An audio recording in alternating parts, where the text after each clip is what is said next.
The concept of social enterprise was first known in Vietnam in 2008. Since then, the roles of social enterprises have been gradually recognized by the economy and the legal system. According to the 2014 Law on Enterprises, social enterprise is enterprise that spends at least 51% of its profit on investing in enhancing social welfare, such as vocational counseling, creating jobs for disadvantaged groups, or preserving cultural values and ethnic groups. Although social enterprise has been recognized by law, it is still said that this is just the first step in the long process of completing the legal framework and support policies for social enterprises. We'll find out more about this topic in today's Crosstalk. First, let's start with the following clip. In 2010, the first comprehensive report on social enterprises in Vietnam was released. Accordingly, the number of enterprises that had potential to become social enterprises was 1,000. In 2012, further research on policies for social enterprises was published. 2014 witnessed an important milestone as social enterprise was officially recognized by the Law on Enterprises. Since 2015, businesses have been able to register as social enterprises based on the law. According to the latest research on the scale, operation and policies for social enterprises that was carried out by the British Council Vietnam and the Central Institute for Economic Management, until last March, nearly 19,000 enterprises in Vietnam were social enterprises and businesses working towards social values. We have invited to our studio today Dr. Truong Thi Nam Thang, Director of a Center for Social Innovation and Entrepreneurship, National Economics University, to further discuss this topic. Well, thank you so much for joining us. Yeah, thank you. What do you think about the contribution of social enterprises in Vietnam since the concept was first introduced to the country more than 10 years ago? Actually, I think it's quite difficult to measure the contribution of social enterprise sector up to now, but their main contributions is about empowering people. Nearly 50% of the social enterprise leaders are women, and also about the same numbers, 50% of the leadership team of social enterprise or social impact businesses come from disadvantaged background. They empower a lot, young people to be leaders. So the first one is highly inclusive in empowering. The second one is, as any business, it contributes a lot to the small and medium-sized sector, because 90% of the economic sectors come from small and medium company, and social enterprise, they rather be micro company. And third one is, I think one of the biggest contributions of the social enterprise sector is about the awareness raising. So it changed the perceptions, and it changed the business practice. It changed the buying, consumption behavior from community, from the corporate sectors, even from policies. You can observe recently the Prime Minister even write an article about recognizing the company who promotes, plastic-free. Now, currently, social enterprises only account for 4% of the total number of businesses in Vietnam. What do you think about this figure? You can see this the reports that I recently performed this country report with UNDP and the University of Northampton in UK, and 4% is not really social enterprise sector, but it's about socially responsible businesses. So 4% is somewhat the average in the world as well. After 10 years of introduction, the new concept, I think this number is quite high compared to other economy. But still, the key things is what we care is the number of companies who register under the law, because up to now there's only 80 companies registered. So I think perhaps there's a question mark somewhere about why there's that small number of companies registered under the new law. What can you tell about the growth of social enterprises during the last 10 years?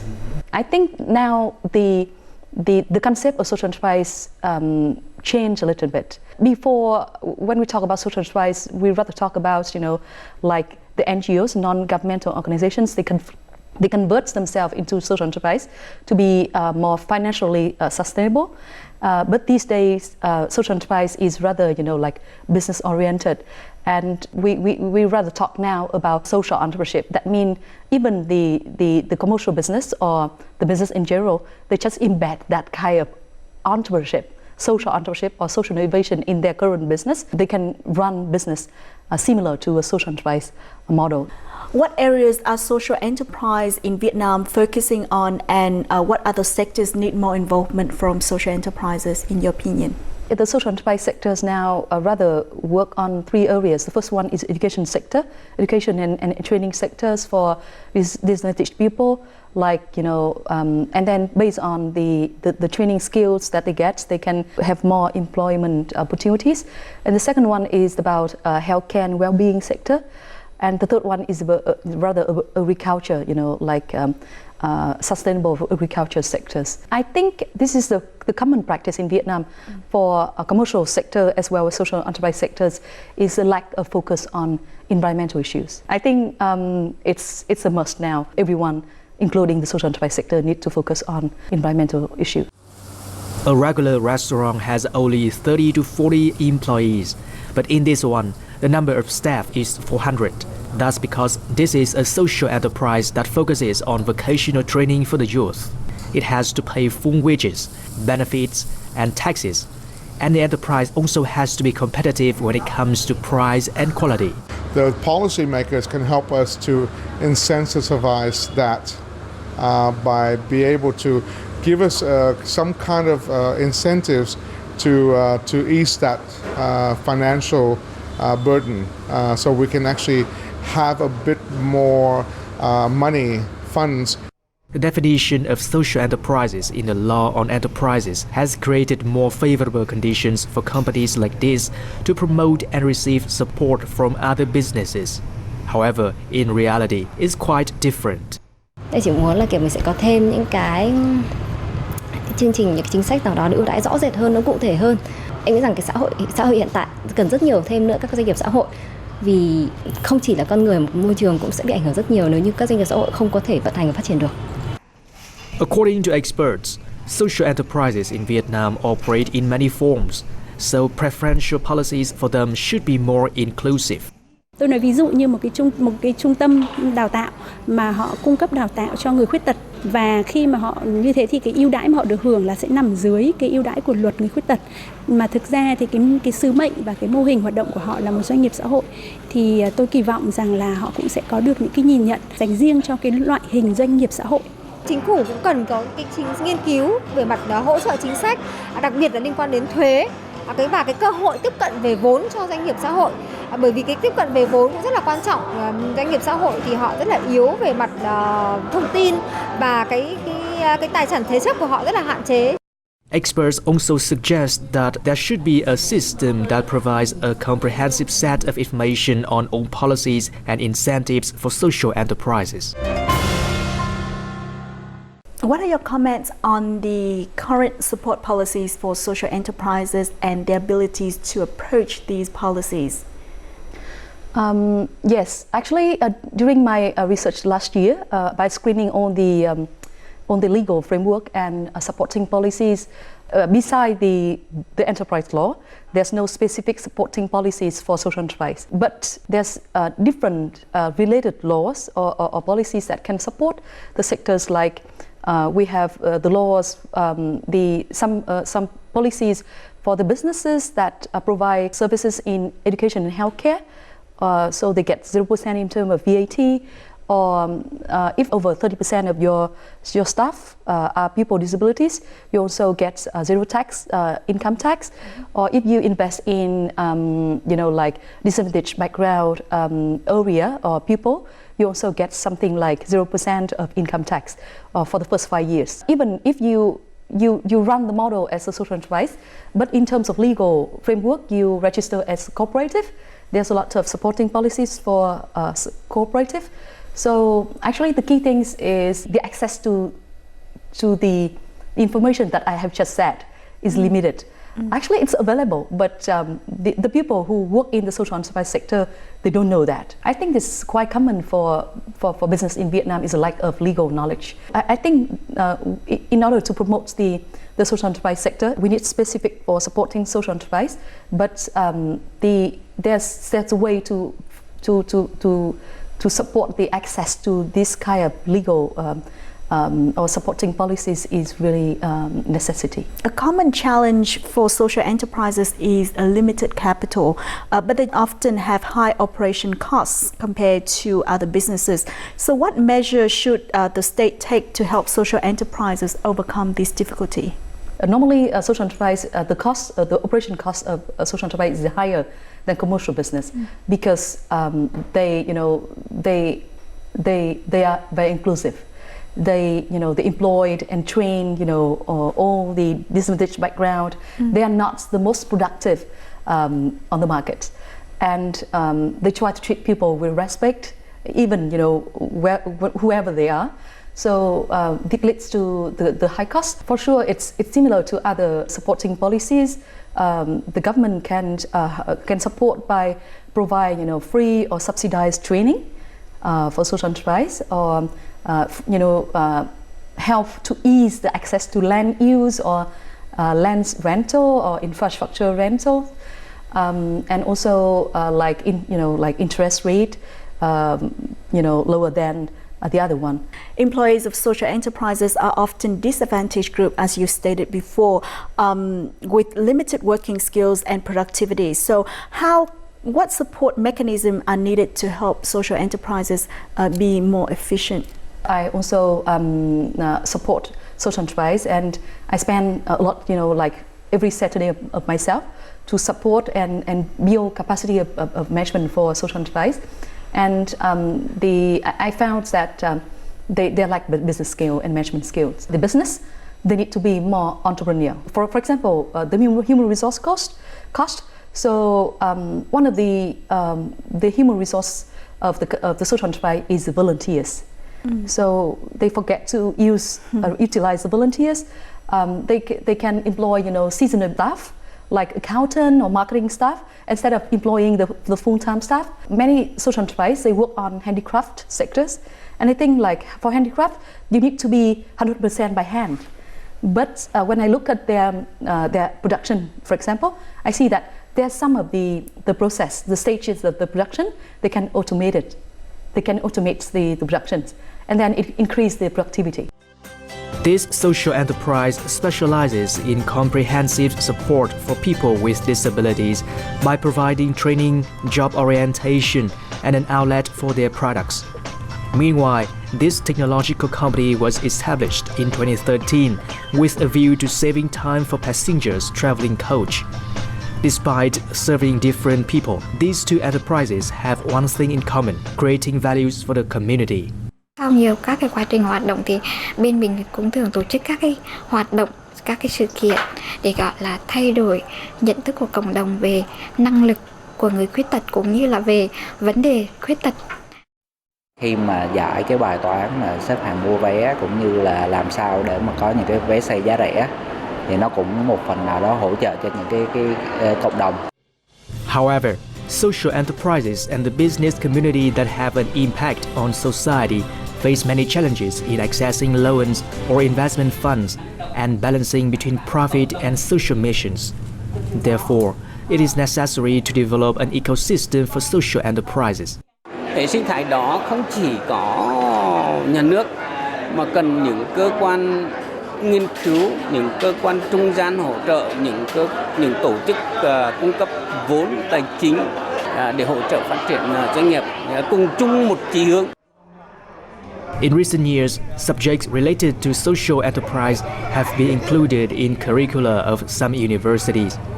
In this class, each group of students has to simulate a social enterprise and present their business models. Through classes like this, students can explore various business models of social enterprises. Em thấy đây là một trong kiến thức rất là thiết thực, bởi vì đây là một hiện tượng ở trong xã hội và đây là một xu thế mới của các startup. Thì em nghĩ là ngoài những kiến thức cơ bản trong sách thì việc mà thêm những kiến thức về thực tế như thế này là rất là có ích cho em. Bên cạnh những kiến thức về kinh doanh thì em thấy cái này nó giúp nâng cao cái tình người, cư xử một cách bình đẳng hơn so với tất cả những người xung quanh. Và thực sự là em nghĩ là không chỉ cái cấp bậc đại học này bọn em cần được học, mà em nghĩ là nên giáo dục ngay từ những cấp 2, cấp 3 khi mà các em đã có nhận thức hơn về những môi trường xung quanh và về những con người xung quanh mình rồi. This university established a center for social innovation and startups, which create chances for students to join activities related to social enterprises. These activities include sustainable consumption campaigns, creating a digital map of social enterprises in Vietnam, or startup competitions for social enterprises. Em nghĩ là mai sau thì mình có thể là làm trong những cái tổ chức phi chính phủ hoặc là một cái doanh nghiệp xã hội nào đấy để có thể thúc đẩy cái hoạt động hay là giúp sức của mình trong những cái hoạt động của doanh nghiệp xã hội. Vì thực sự là vào đây thì em đã được truyền cảm hứng rất nhiều. In October this year, the university will launch a master's program on innovation and startups for the society in cooperation with foreign universities. Well, currently there's a rising trend of startup for community and society, especially among the youth. So, what are your assessment of the support of such startup ideas? What you said, like the startup among youth for social and community purpose, we call it like impact startup. The key things when we screening the activities of impact startup is that many of them they don't know how to access to incubators. You know, the government recently they invest heavily on the startup scenario, but the true effective incubators still lacking in the country. To start up a impact venture, the first one you need to know how to do startup. So all the basic business skill, entrepreneurial skill. But the characteristic of a social impact startup is about hybridity. That means it's a hybrid model where you need to create value for customers, but also you create value for beneficiaries, the one that you help and the one you support. What we train a little bit different to the commercial, normal startup is about the hybridity of value propositions that each of the startup, impact startup, they need to create for customers and beneficiaries. So in an impact startup, there's not only the customer who pay for their products, but also the donors who pay for their positive impact value, and also they need to care about beneficiary, the one that they want to support. And the last one is about the performance management of impact startup.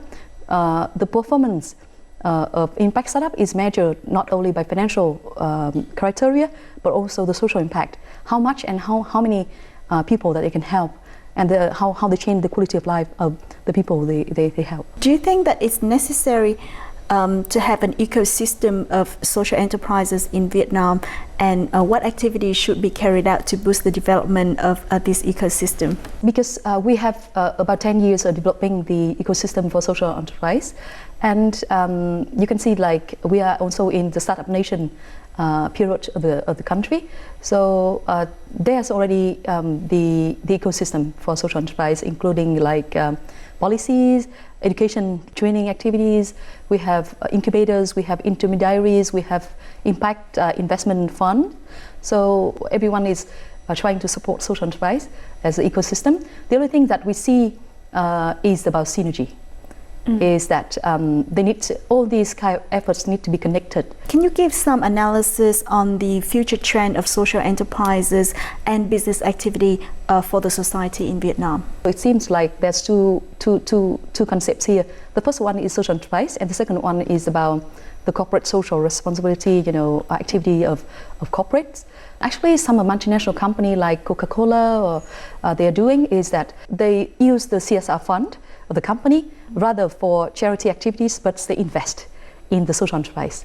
So, or they can create a business branch of social enterprise. So this is already a trend in Korea or in UK, in US. So I can see this is the future for the practice of CSR of big corporations.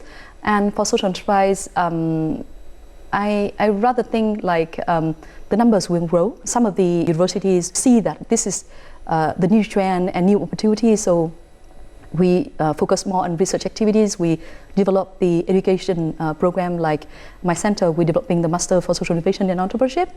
And there's more, the international collaborations activities, because social enterprise is not the local movement, it's a global movement. Well, once again, thank you for joining us. Thank you. As the business community develops and becomes more successful, the trend of social enterprises and entrepreneurs for social welfare will be promoted. Prioritizing social responsibilities other than economic benefits has also become the choice of many